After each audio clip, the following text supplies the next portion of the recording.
Hello, wonderful followers and subscribers of Holy Ghost Son. I hope this video finds you well. Guys, it is a sad day, a sad moment for Nigeria because today, your president, Pablo Escobar, sworn in the most corrupt judge in Nigeria into office.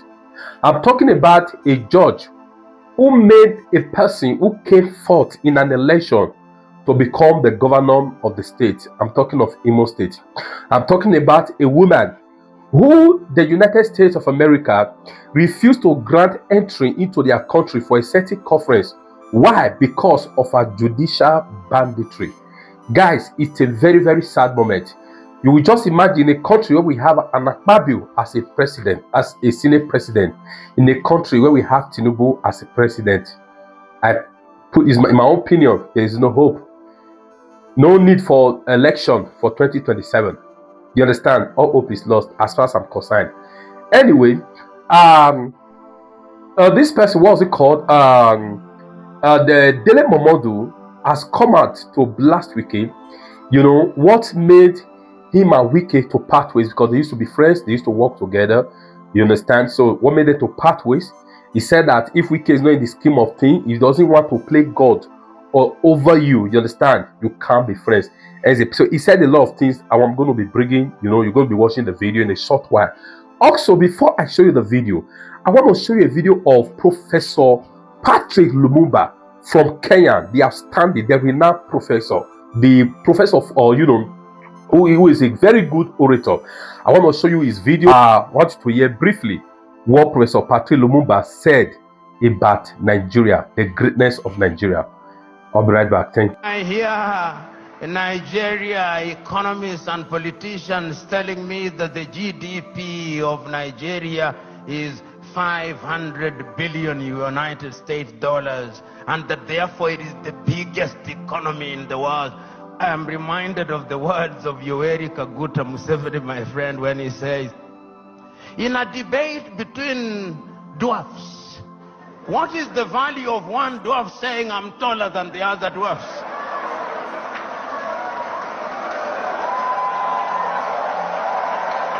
You are still a dwarf. This Nigeria is capable in 5 years of becoming a 3 trillion GDP economy. The fundamentals are there. Talk of human resource. And I think it is, my sister, you go to anywhere in the world, tell me, engineering, artificial intelligence, space, Nigerians. The saying goes, if you go to any part of the world and you do not find a Nigerian, run away from there. Because there is nothing to be done there.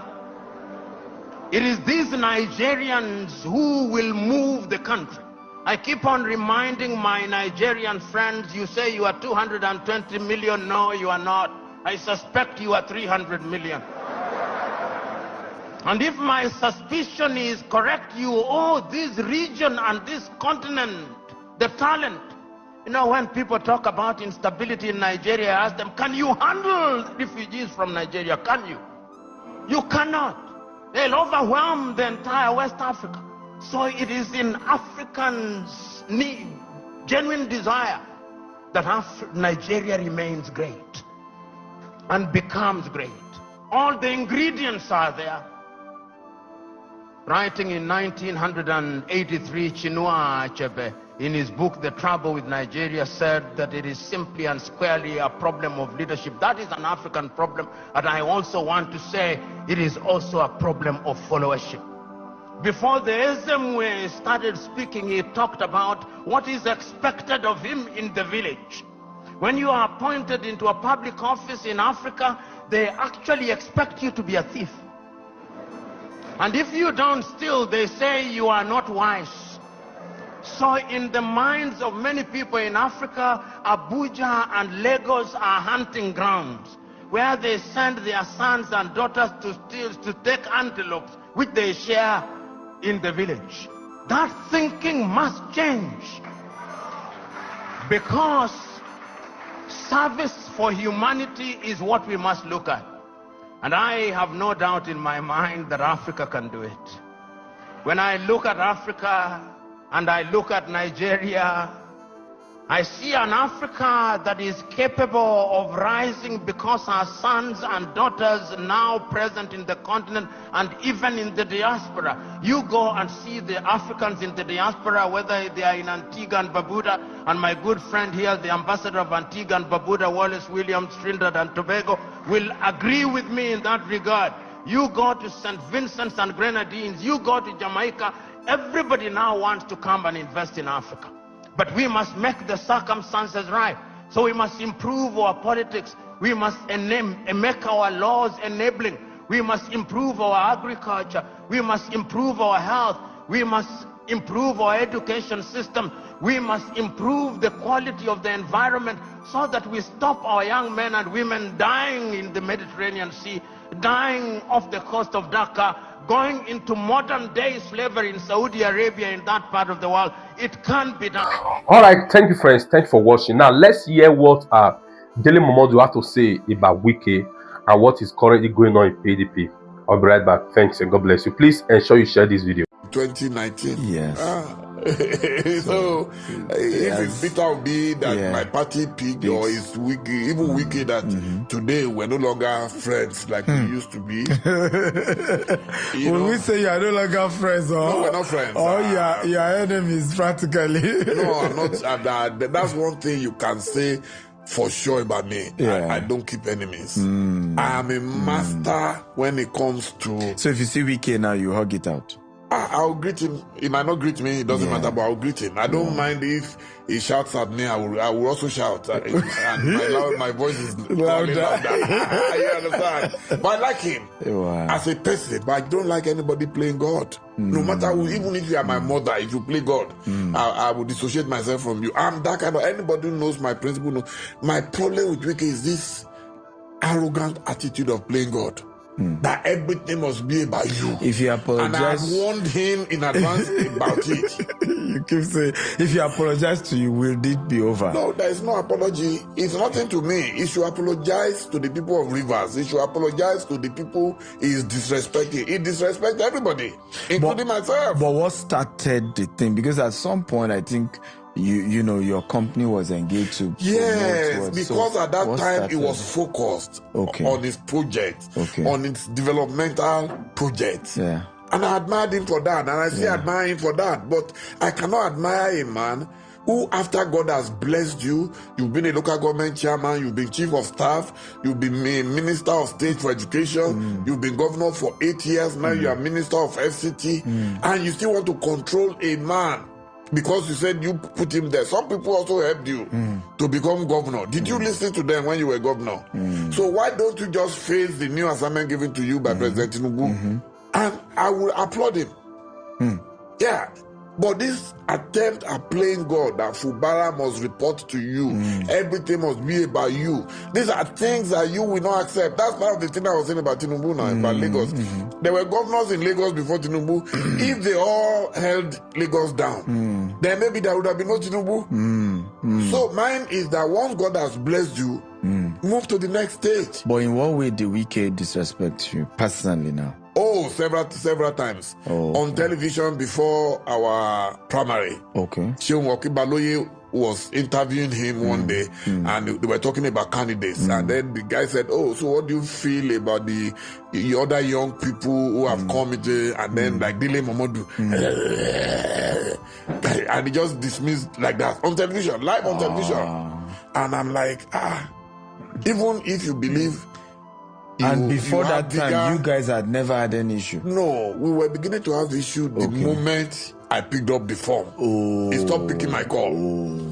You know, I wrote a letter to him in which I told him the things I had picked up from the grapevine, that I was going to have problems. If he had listened to me, maybe he would have prepared for that disappointment. That disappointment, he has never gotten over it since then.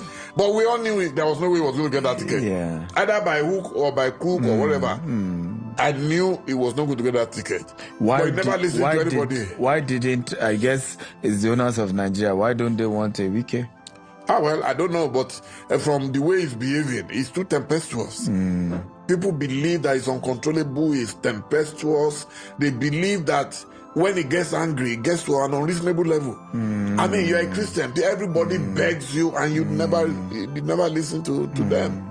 I appealed to him on several times, and I should be one of his best friends because I admire his work. Me, I look for the good. Anybody who knows the Ovation tradition will see that I see good in it.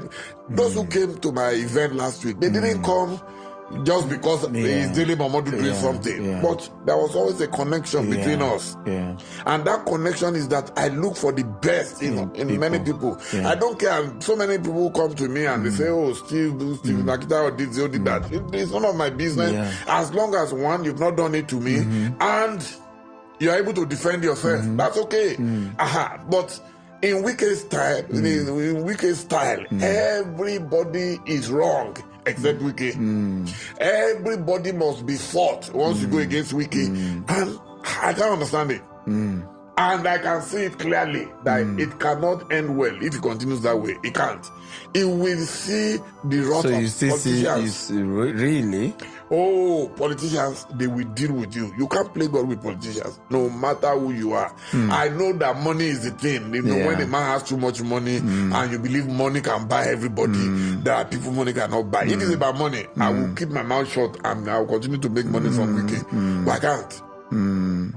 All right, thank you so much for watching. Let me start my analysis from that of Professor Patrick Lumumba. Now, firstly, you can see the way Professor Patrick Lumumba, you can see the way he described the greatness of Africa. In my own belief, it didn't just, the way portray Nigeria is not, it didn't just portray Nigeria as just the hope of just Africa, but one of the greatest giants in the world. Now, you can see the country that such a professor as described in this manner. Imagine the kind of elements who are at the corridors of power, who are busy ruling the country. Country where we have most corrupt individual as a president, Pablo Escobar. We have Osama bin Laden as a vice. We have Anini as a Senate president. We now have a Wike.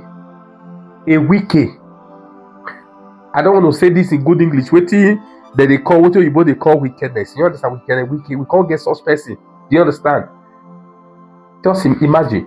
This was the things I sounded, I screamed about in 2023, 2022-2020, that if God forbid Tinubu, the drug lord, mistakenly become the president, is going to fill all sensitive position, you understand, with fellow criminals like him. You know, with the pay, with what is going on in Nigeria, everyone, all of us, whether you're in Nigeria, all is telling on all of us. You will be shocked that most of us who live outside Nigeria, we feel it more than some of the persons at home. Just today alone, I know what I said to Nigeria. Imagine one of the persons didn't expect I was saying something little. He didn't expect. Only for you to say, oh, God bless you, thank you. He says as if you knew that we didn't have anything to cook, to eat tonight. That's what the person said to me. Among the people I said to. Not one, not two, not three. But how long are you going to continue like this? Patrick Lumumba said, the greatness, we are great. But God, when I think about, the condition of Nigeria, sometimes I weep. Sometimes I bleed in my heart. There's some element who still come. And now, of course, the voice of Agbadorians, and then, their voice has reduced, you understand, in arguing. But there's still one element, especially on YouTube, by the name one kind of or something. It will still come, still supporting Tinubu, still supporting this government. If you are still supporting this government, not the devil you be. Kai! My friend, please, I'm tired and fed up. What's your take on this? Please, let's dissect this matter together in the comment section. Please drop your opinion. I'll be reading and reacting. God bless you. But do you think there's still hope for Nigeria? Do you think so? But left for me, I give up. There is no hope. Because Tinubu just sworn he's somebody that is as corrupt, if not more corrupt than him.